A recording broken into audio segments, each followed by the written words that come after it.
Zoology part 2 BSc third final year इकाई 5 प्रश्न 4 electron microscope के सिद्धांत क्रिया विधि एवं अनुप्रयोग का वर्णन कीजिए। अगर आपको भी लगने लगे कि पढ़ाई करना सबसे मुश्किल काम है तो समझ जाओ, आपको दुनिया की कोई भी ताकत नहीं रोक सकती दूसरों के यहाँ मजदूरी करने से।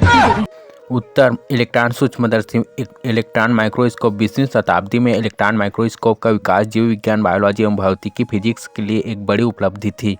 इलेक्ट्रॉन माइक्रोस्कोप द्वारा वस्तु का लाखों गुना आवर्धित मैग्नीफाइड प्रतिबिंब बनता है। इसके लिए इलेक्ट्रॉन बीम का उपयोग किया जाता है। इस माइक्रोस्कोप का आविष्कार नाल एवं रस्का 1931 नामक दो जर्मन वैज्ञानिकों द्वारा किया गया। इसका व्यावसायिक उपयोग सर्वप्रथम सन 1940 में किया गया। तुम जीत कर भी रो पड़ोगे, कुछ इस कदर तुमसे हारेंगे। सिद्धांत प्रिंसिपल इलेक्ट्रॉन बीम में बहुत छोटी तरंग दैर्ध्य वाले विद्युत चुंबकीय तरंग इलेक्ट्रोमैग्नेटिक वेव के गुण होते हैं।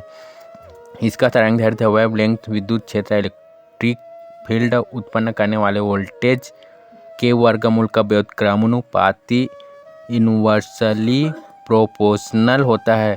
उदाहरण स्वरूप 80 केवी विद्युत द्वारा उत्पन्न इलेक्ट्रॉन बीम का तरंग दैर्ध्य 0.05 एंगस्ट्रॉम होता है।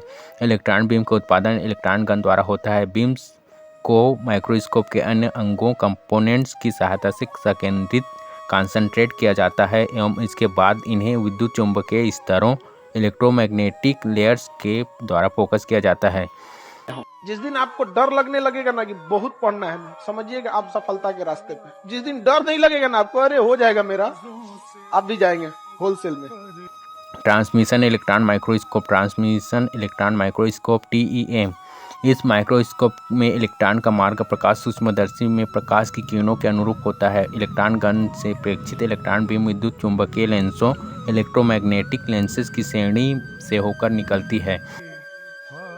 क्योंकि सफलता इतना कठिन परिश्रम मांगती है कि अच्छा इंसान डर जाता है। जीवन में अगर आगे बढ़ना है, एक चीज बांध लीजिए अपनी, या तो मिलेगी कामयाबी या तो मिलेगा प्रेम। स्कैनिंग इलेक्ट्रॉन माइक्रोस्कोप SEM बाद में विकसित इस प्रकार के इलेक्ट्रॉन माइक्रोस्कोप का सिद्धांत TEM से भिन्न है। इसमें नमूने की सतह को इलेक्ट्रॉन की पहली बीम नैरो बीम से विकिरणीकृत इरेडिएट किया जाता है। इससे इलेक्ट्रॉनिक संकेत उत्पन्न होते हैं। इन विकिरणों के कारण नमूने से कम ऊर्जा वाले इलेक्ट्रॉन निकलते हैं जिन्हें धनावेशित प्लेट या एनोड पर एकत्रित किया जाता है। विद्युत संकेतों का उपयोग नमूने सैंपल के प्रतिबिंब उत्पन्न करने के लिए किया जाता है। और आप लोग आगे बढ़ेंगे, युवाओं में है, अब जिधर युवा चलते हैं उधर ही सब कुछ चल देता है। यहाँ पर तलवारों के साए पर इतिहास हमारा बनता है, जिस ओर जवानी चलती है उस ओर जमाना चलता है।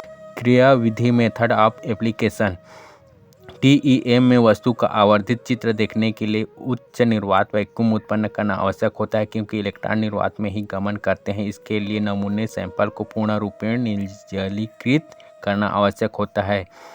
कंडेंसर लेंस इलेक्ट्रॉन बीम को नमूने पर समानांतरित करता है और आवर्धित लेंसों मैग्नीफाइंग लेंसेज द्वारा आवर्धित चित्र प्राप्त होता है। यह प्रतिबिंब एक Hey, y'all, come look at this.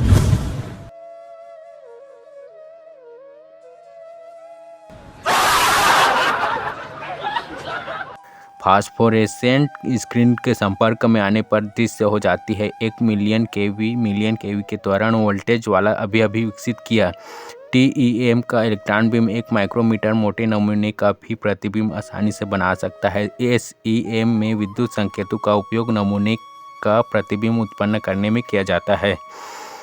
Scanning generator के उपयोग द्वारा इलेक्ट्रॉन बीम को नमूने में से चित्र रेखा की तरह गमन कराया जाता है। एनोड द्वारा द्वितीयक इलेक्ट्रॉन के टकराने से उत्पन्न संकेतों को टेलीविजन तंत्र की तरह स्कैन कर कैथोड पर प्रतिबिंब इमेज उत्पन्न किया जाता है। SEM की फोकस मापने की गहराई कई मिलीमीटर होती है। इसके द्वारा त्रिविमीय चित्र 3 डायमेंशनल इमेज प्राप्त किया जा सकता है। देखिए, आप वैसे लोगों से बचिए जो आपकी तारीफ करके आपको बिना मतलब खुश रखता है। उपयोगिता एप्लीकेशंस एक इलेक्ट्रॉन माइक्रोस्कोप की अत्यधिक आवर्धन क्षमता होने के कारण अत्यंत छोटे कोशिकांगों का अध्ययन इसकी सहायता से किया जाता है। 2 सूक्ष्म जीवों, विषाणु, स्पोर्स आदि के अध्ययन में यह सहायक है। 3 इसकी सहायता से नमूने के सतह का टोपोग्राफी का अध्ययन भी किया जाता है।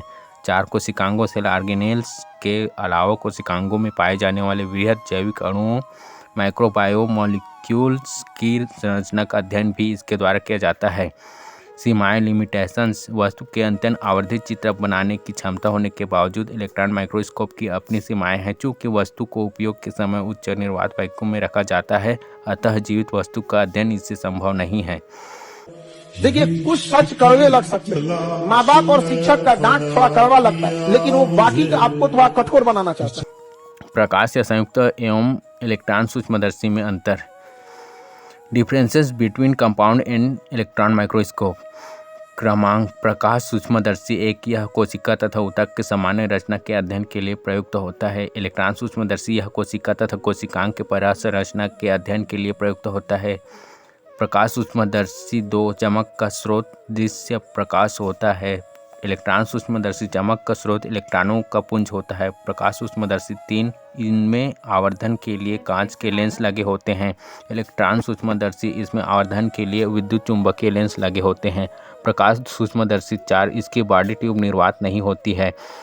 इलेक्ट्रॉन सूक्ष्मदर्शी इसकी बॉडी ट्यूब निर्वात वैक्यूम होती है। प्रकाश सूक्ष्मदर्शी 5 प्रतिबिंब का निर्माण धातु के विभिन्न भागों से प्रकाश के अवशोषण होने से आँख के रेटिना पर होता है।